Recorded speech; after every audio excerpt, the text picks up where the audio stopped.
বাংলাদেশের ইতিহাস ও ঐতিহ্যের অমূল্য এক নিদর্শন বিবিচিনি শাহী মসজিদ।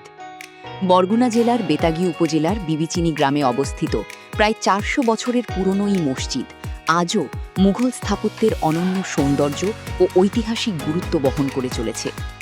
এই মনোমুগ্ধকর স্থাপনাটির নান্দনিক রূপ পর্যটন গবেষক তৌফিক রহমানের ক্যামেরায় ফুটে উঠেছে নতুন আঙ্গিকে।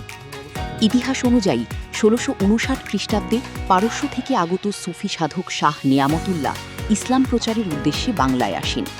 তার উদ্যোগেই নির্মিত হয় এই দৃষ্টিনন্দন এক গম্বুজ বিশিষ্ট শাহী মসজিদ। তার কন্যা চিনি বিবির নামানুসারে মসজিদটির নামকরণ করা হয় বিবিচিনি শাহী মসজিদ। এই মসজিদকে ঘিরে রয়েছে নানা লোককথা ও কিংবদন্তি।